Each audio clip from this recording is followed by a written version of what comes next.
Hai, jumpa lagi dengan saya masih di episode ulasan buku. Dan di kesempatan kali ini saya ingin melakukan suatu ulasan buku atau ringkasan buku yang sudah lama terbit tapi masih menarik untuk kita ulas. Buku yang berjudul Rich Dad dan Poor Dad, sebuah buku yang ditulis oleh Robert Kiyosaki yang telah menjadi panduan praktis tentang finansial bagi banyak orang di seluruh dunia.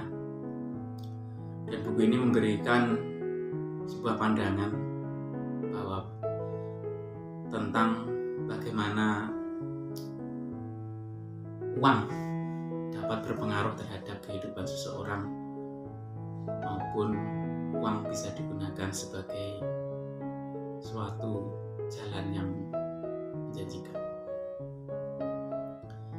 Dalam ulasan kali ini akan saya bagi menjadi beberapa sub bagian sesuai dengan apa yang ada diisi dalam buku itu. Dan berikut adalah bagian-bagian yang pertama yang akan saya ulas. Di bagian pertama ini tentang kekayaan yang sebenarnya. Buku yang ditulis oleh Kiyosaki menghadirkan dua tokoh, yaitu tokoh utama dalam kehidupan, yaitu ayah yang kaya dan ayah yang miskin. Keduanya mempresentasikan dua pendekatan yang berbeda terhadap kekayaan. Yang pertama, Kiyosaki memperkenalkan ayah miskin, yang sebenarnya itu adalah ayahnya itu sendiri, ayah kandung sendiri. Ayah miskin ini adalah sosok orang yang pintar secara akademisi, lulusan terbaik dari universitas, bahkan menyandang gelar master, dan memiliki pekerjaan yang stabil sebagai pegawai negeri. Namun, meskipun memiliki pendidikan yang baik, ayah yang pertama ini atau ayah yang miskin ini terjebak dalam siklus keuangan. Dia berpegang pada pendapat bahwa umumnya sebuah pendidikan itu atau sebuah pendidikan formal adalah kunci keberhasilan dari finansial.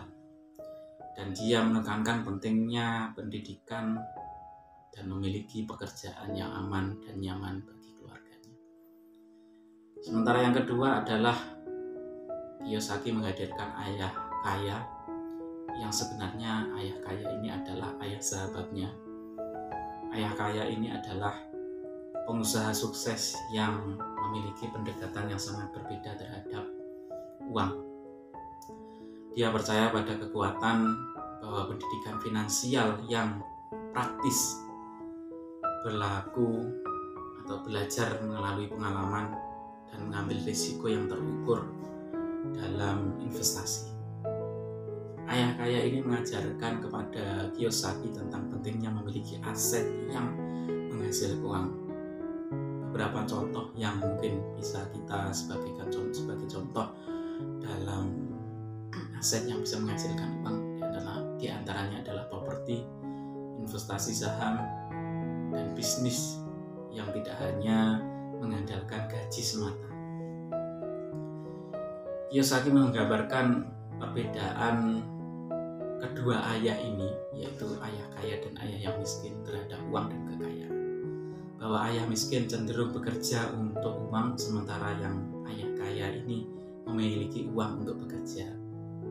Nah, konsep ini memberikan landasan untuk tema yang akan dijelaskan lebih lanjut dalam buku ini, yaitu pentingnya memiliki pemahaman yang mendalam tentang bagaimana menghasilkan uang bekerja sebagai uang bekerja untuk kita, bukan kita bekerja untuk. Di bagian kedua ini, mengapa kita membutuhkan pelajaran tentang uang? Itu adalah satu pertanyaan yang mungkin terbesit dalam benak kita. Nah, penulis sendiri dalam buku ini membuka bab ini dengan menggambarkan pengalaman pribadinya mengenai dirinya sendiri saat masih muda, di mana ia merasa kebingungan dan kehilangan arah ketika dia mulai menyadari bahwa pendidikan formal tidak memberikan sebuah pelajaran yang cukup tentang bagaimana mengelola uang. Pendidikan formal menurut Kiyosaki lebih fokus pada pendidikan akademisi dan persiapan untuk mendapatkan pekerjaan daripada memberikan pengetahuan praktis tentang bagaimana menghasilkan dan mengelola uang. Dan ini memang banyak yang kita rasakan bahwa pendidikan itu memang tidak mempersiapkan bagi para peserta didiknya untuk bagaimana bisa mengelola uang atau menghasilkan uang itu sendiri. Nah, hal ini yang berdampak pada banyak orang serta lulusan dari sekolah maupun universitas tanpa pemahaman yang memadai atau tanpa pemahaman yang mendalam tentang keuangan pribadi, investasi, dan bagaimana membangun kekayaan. Yang selanjutnya, Kiyosaki membahas peran penting orang tua dalam memberikan pendidikan finansial yang utamanya adalah kepada anak-anak. Sering kita temui atau sering kita jumpai bahwa orang tua sendiri tidak memiliki pemahaman tentang yang cukup tentang bagaimana mengelola atau memberikan pemahaman tentang uang ini. Bab ini juga menyoroti pentingnya mengakui bahwa pendidikan tentang uang tidak hanya sekali atau tidak pernah sekali diberikan di dalam bangku pendidikan. Bahwa Kiyosaki menekankan bahwa belajar tentang uang dan investasi adalah proses seumur hidup. Dan seorang harus mencari pengetahuan, terutama pengetahuan baru tentang uang, serta mengembangkan keterampilan dan menyelesaikan atau menyesuaikan strategi-strategi keuangan mereka seiring berjalannya dengan waktu. Pada akhirnya, di bab 2 ini Kiyosaki mengajak pembaca untuk mempertanyakan dan memeriksa ulang kebiasaan, keyakinan, dan pola pikir finansial mereka itu sendiri, di mana dia menekankan pentingnya mengambil kendali atas pendidikan finansial mereka itu sendiri, baik secara membaca buku ataupun mengikuti seminar dan ataupun mencari saran dari orang yang lebih paham tentang finansial tersebut. Nah, ini mendorong pembaca untuk mengubah paradigma tentang pendidikan yang memprioritaskan pemahaman dan keterampilan finansial sebagai integrasi dan perkembangan pribadi profesi mereka. Mengapa pelajaran tentang uang yang diajarkan oleh ayah miskin? Memperkenalkan pembaca tentang konsep-konsep finansial yang diajarkan oleh ayah kandung Kiyosaki yang dikenalkan sebagai sosok ayah yang miskin. Yang diungkap dalam bab ini adalah bahwa pandangan tradisional tentang uang dan kekayaan yang diajarkan oleh ayah miskin dapat membatasi potensi keuangan seseorang. Pertama, Kiyosaki menggambarkan bahwa ayah miskin itu mengajarkan bahwa pendidikan formal adalah kunci keberhasilan finansial. Ayah miskin menekankan pentingnya mendapatkan gelar sarjana serta mencari pekerjaan yang stabil dan aman sebagai pegawai negeri. Pendekatan ini mencerminkan keyakinan umum dan masyarakat bahwa pendidikan formal adalah jalan menuju keberhasilan finansial. Namun, Kiyosaki menyoroti bahwa kelemahan di dalam pendekatan ayah miskin ini terdapat pada pendekatan pada uang. Salah satunya adalah keyakinan bahwa membeli rumah adalah investasi yang baik. Namun kenyataannya bukan. Bahwa ayah miskin memandang rumah sebagai aset, padahal menurut Kiyosaki sendiri, rumah bukanlah sebuah investasi, karena rumah biasanya dianggap sebagai kewajiban karena memerlukan pengeluaran yang terus-menerus untuk pemeliharaan dan pembayaran. Nah, di bab ini juga dijelaskan bahwa ayah miskin juga memiliki pandangan negatif terhadap risiko dan investasi. Dia cenderung memilih untuk bermain aman dengan menyimpan uangnya di bank atau membeli obligasi pemerintah yang aman daripada mengambil risiko dalam investasi yang dapat menghasilkan keuntungan lebih tinggi.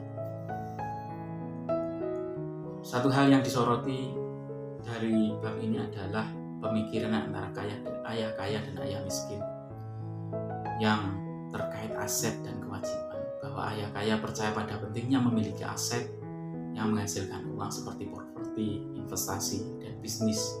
Sementara ayah miskin condong pada pengandaan tradisional bahwa rumah adalah satu-satunya aset yang sangat diperlukan. Kiyosaki menekankan bahwa belajar dari contoh ayah miskin membantu memahami bagaimana pandangan tradisional tentang uang dan kekayaan dapat membatasi potensi finansial seseorang. Ini mengilustrasikan pentingnya memiliki pola pikir yang terbuka terhadap pendekatan baru dan belajar dari orang-orang yang telah mencapai kesuksesan finansial sesuai dengan prinsip-prinsip yang berbeda. Secara keseluruhan, gambaran bab 3 ini adalah memberikan pemahaman yang mendalam tentang konsekuensi dari mengikuti pandangan tradisional tentang uang dan kekayaan. Ini mendorong bahwa pembaca untuk mempertanyakan kembali apa yang menjadi keyakinan, menjadi cara pandang yang luas mereka tentang bagaimana mencapai keberhasilan finansial. Di bab 4 ini, mengapa kami belajar tentang pajak dan perusahaan. Mengurai pentingnya memahami sistem pajak dan perusahaan dalam mencapai kebebasan finansial.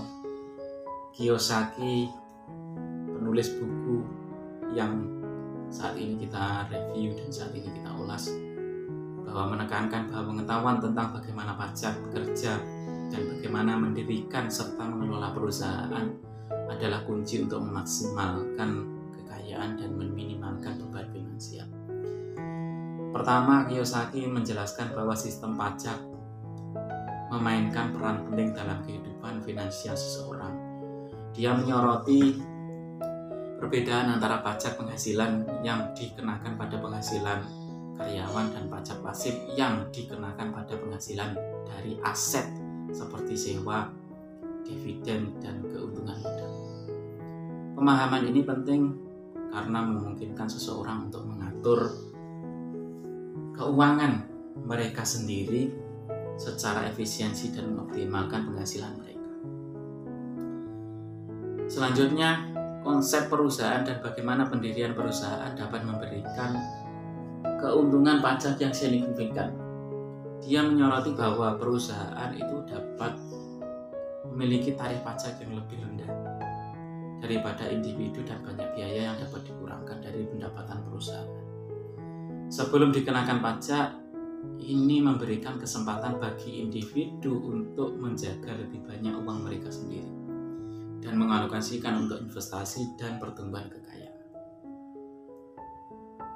Hal yang paling disoroti oleh Kiyosaki adalah pentingnya memahami perbedaan antara aset dan kewajiban. Dia menjelaskan bahwa aset adalah sumber pendapatan, sementara kewajiban adalah sumber pengeluaran. Dengan memiliki lebih banyak aset daripada kewajiban, seseorang dapat menciptakan arus kas pasif yang stabil dan meningkatkan kekayaan mereka dari waktu ke waktu. Di bab ini juga menyoroti peran penting pendidikan dalam memahami sistem pajak dan perusahaan. Kiyosaki menekankan bahwa pengetahuan tentang keuangan dan pajak bukanlah sesuatu yang diajarkan secara luas di sekolah atau di universitas. Oleh karena itu, penting bagi individu atau seseorang untuk mengambil inisiatif dalam mendidik diri mereka sendiri dalam hal pengelolaan keuangan dan pajak. Ini mendorong pembaca untuk mengambil langkah-langkah konkret dalam mendidik diri mereka sendiri tentang topik-topik keuangan, pajak, dan finansial itu sendiri, dan mengambil kendali atas situasi keuangan mereka itu sendiri untuk mencapai suatu kebebasan finansial. 5 atau bagian 5 ini tentang tikus dan kucing. Cerita tikus dan kucing memperkenalkan konsep aliran kas dan mengilustrasikan bagaimana pemahaman tentang aliran kas dapat membantu seseorang memahami dan mengelola keuangan dengan lebih efektif. Penulis menggunakan analogi sederhana tentang tikus dan kucing untuk menjelaskan konsep ini secara gamblang kepada pembaca. Pertama, memperkenalkan konsep aliran kas. Dia menjelaskan bahwa aliran kas itu adalah aliran masuk dan keluar. Aliran masuk dan aliran keluar uang dalam kehidupan seseorang. Aliran kas ini terdiri dari dua hal utama. Yang pertama adalah aliran kas positif yang terjadi ketika penghasilan melebihi pengeluaran, dan aliran kas negatif, yaitu aliran yang terjadi ketika pengeluaran melebihi penghasilan. Memahami aliran ini adalah kunci untuk mengelola keuangan diri sendiri dengan baik, yang kemudian oleh Kiyosaki dianalogikan dengan tikus dan kucing untuk menggambarkan konsep aliran kas ini. Tikus sebagai gambaran penghasilan atau aliran kas positif, sementara kucing itu adalah gambaran dari pengeluaran atau aliran kas negatif. Tikus dan kucing ini mewakili bagaimana uang masuk dan uang keluar dari kantong seseorang. Yang selanjutnya, Kiyosaki menyoroti pentingnya pengembangan aliran kas positif dan mengurangi aliran kas negatif. Ini bisa menjadikan atau meningkatkan pendapatan dalam pengelolaan pengeluaran dengan lebih hati-hati dan menciptakan sumber pendapatan yang pasif dan stabil melalui investasi dan bisnis. Penekanannya bahwa mengelola aliran kas dengan bijaksana adalah kunci untuk membangun kekayaan jangka panjang. Memiliki aliran kas positif yang stabil memungkinkan seseorang itu untuk menginvestasikan lebih banyak uang mereka kepada sesuatu yang bisa menghasilkan aset dan menghasilkan uang. Yang di bab sebelumnya dijelaskan bahwa investasi itu bisa digambarkan seperti properti, saham, dan pada gilirannya dapat meningkatkan kekayaan mereka dari waktu ke waktu. Pada akhir bab 5 ini, cerita tentang tikus dan kucing ini memberikan pemahaman yang mendalam tentang pentingnya mengelola aliran kas dengan baik dan mencapai kebebasan finansial. Pembaca diharapkan untuk memeriksa aliran kas mereka sendiri untuk mengidentifikasi area di mana mereka dapat meningkatkan dan mengambil langkah-langkah konkret untuk menciptakan aliran kas positif yang stabil dan mengurangi aliran-aliran kas yang negatif, karena itu akan menghabiskan kekayaan yang diperoleh atau yang dimiliki oleh seseorang. Mempelajari tentang mengelola risiko finansial, bahwa pentingnya memahami dan mengelola risiko dalam konteks keuangan pribadi. Robert Kiyosaki menjelaskan bahwa setiap upaya finansial dan pentingnya bagi seseorang untuk mengembangkan pemahaman yang lebih baik tentang bagaimana mengelola dengan bijaksana. Ini digambarkan secara gamblang sebagai berikut. Pertama, Kiyosaki menggambarkan bahwa orang cenderung menghindari risiko karena takut kehilangan uang atau gagal. Namun dia menekankan bahwa risiko adalah bagian alami dari proses mencapai keberhasilan finansial. Tanpa mencapai risiko yang terukur, seseorang tidak akan pernah mencapai potensi penuh mereka dan membangun kekayaan. Selanjutnya, Kiyosaki menjelaskan perbedaan antara risiko yang baik dan risiko yang buruk. Bahwa risiko baik adalah risiko yang terukur dan dipertimbangkan. Sementara risiko yang buruk adalah risiko yang diambil tanpa sebuah pertimbangan yang cermat atau pemahaman yang cukup tentang konsekuensinya. Mengelola risiko ini yang baik melibatkan penelitian yang cermat, perencanaan yang matang, dan kesiapan untuk menghadapi kemungkinan yang akan diinginkan atau kemungkinan yang tidak diinginkan. Sorotan dalam bab ini adalah pentingnya memahami perbedaan antara aset dan kewajiban dalam konteks risiko finansial. Bahwa Kiyosaki menjelaskan bahwa aset memiliki potensi untuk menghasilkan uang, sementara kewajiban adalah sumber pengeluaran. Dengan membangun portofolio aset yang beragam dan mengurangi kewajiban sebanyak mungkin, seseorang dapat mengurangi risiko finansial mereka dan meningkatkan potensi keuntungan jangka panjang. Selain itu, Kiyosaki menekankan bahwa belajar dari kegagalan adalah bagian penting dari mengelola risiko finansial. Membagikan pengalaman pribadi tentang kegagalan dan bagaimana seseorang membantu untuk belajar dan tumbuh sebagai orang yang siap dalam investor dan pengusaha. Ini mendorong pembaca untuk mengembangkan keterampilan dalam mengidentifikasi, menilai, mengelola risiko, dan belajar dari pengalaman baik dan buruk dari proses. Bab 7 ini adalah kekuatan belajar melalui membuat kesalahan.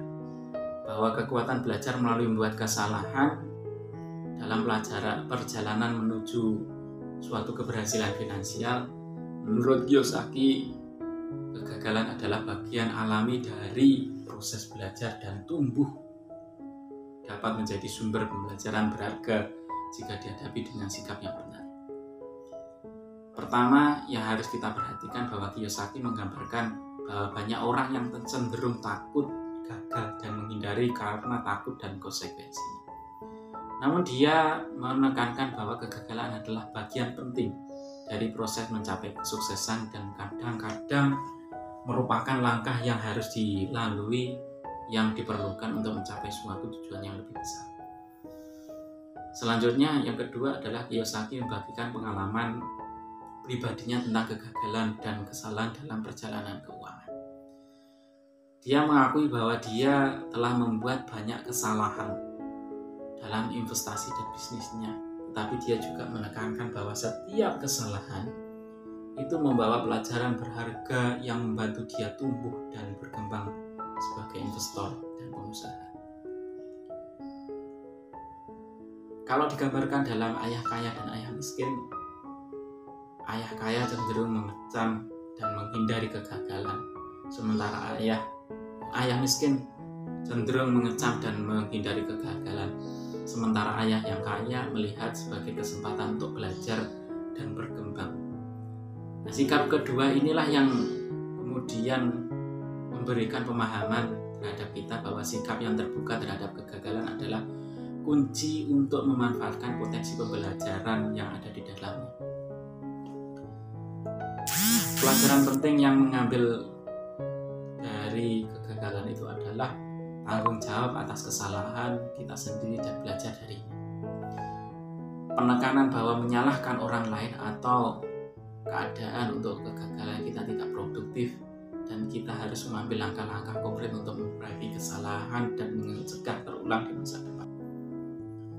Pada akhirnya, bahwa di kekuatan belajar melalui membuat kesalahan ini adalah memberikan pemahaman yang mendalam tentang pentingnya mengadopsi sikap yang terbuka terhadap kegagalan dan kesalahan dalam mencapai suatu keberhasilan finansial.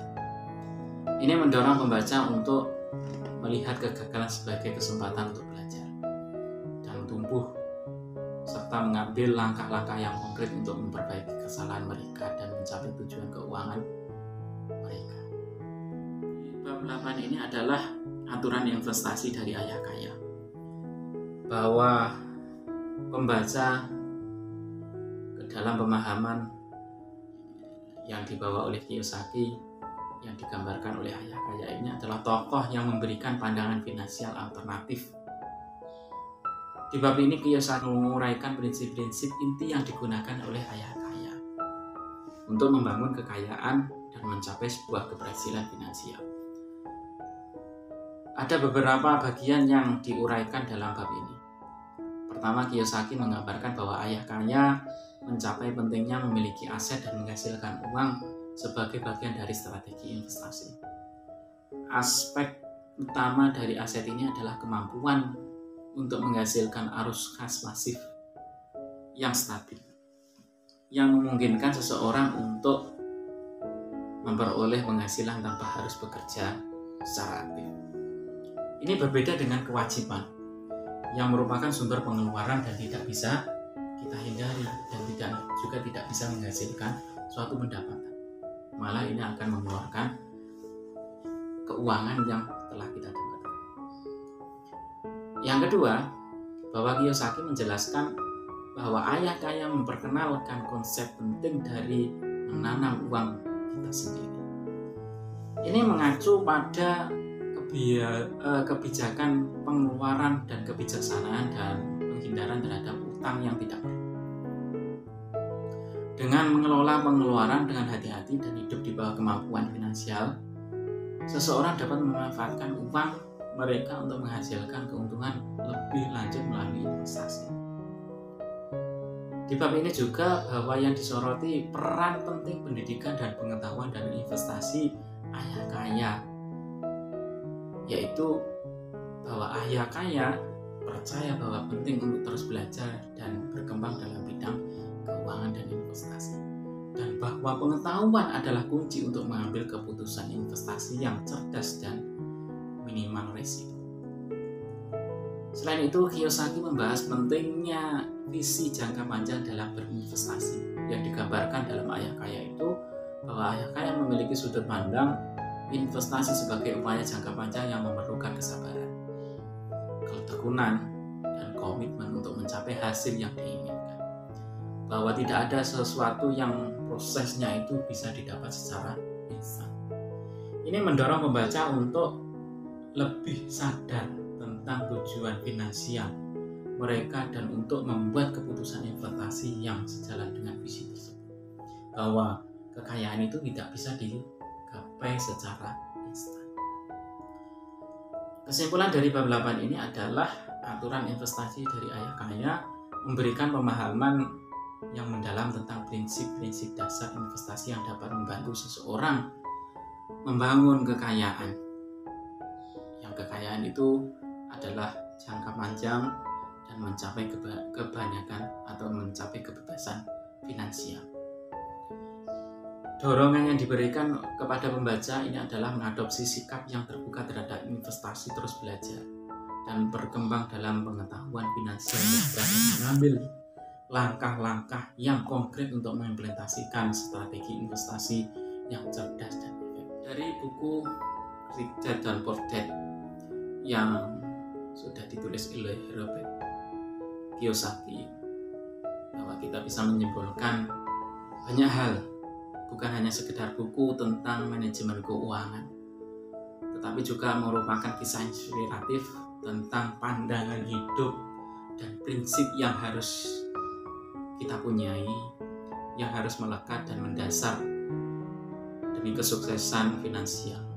Melalui perbandingan antara ayah kaya atau ayah dan ayah miskin, yang ayah miskin itu adalah ayah kandungnya sendiri Robert Kiyosaki, dan ayah kaya adalah ayah sahabatnya Robert Kiyosaki, yang diilustrasikan perbedaan pendekatan yang dapat membuat perbedaan besar yang kaitannya dengan kehidupan seseorang. Buku ini mengajarkan bahwa kita untuk mempertanyakan keyakinan konvensional tentang uang dan kekayaan, serta mendorong kita untuk mengambil kontrol atas pendidikan finansial kita sendiri. Dan penting memahami aliran kas dan manajemen risiko hingga proses-proses pada investasi. Bahwa Rich Dad dan Poor Dad memberikan wawasan yang berharga tentang bagaimana membangun kekayaan secara berkelanjutan. Salah satu pelajaran utama yang dapat diambil dari buku ini adalah pentingnya memiliki pemikiran yang terbuka. Pemikiran yang terbuka terhadap risiko dan kesalahan. Kegagalan bukanlah akhir dari sebuah perjalanan, tetapi merupakan kesempatan untuk belajar dan tumbuh menjadi lebih besar.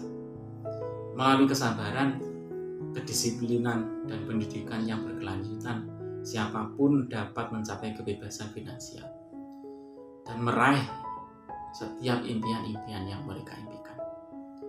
Dengan melakukan hal ini, kita dapat membangun fondasi yang kuat untuk masa depan terutama adalah di bidang finansial yang lebih cerah dan memperoleh kebebasan untuk mengejar apapun yang kita impikan dan yang kita cita-citakan. Oke, sampai jumpa di ulasan buku-buku selanjutnya.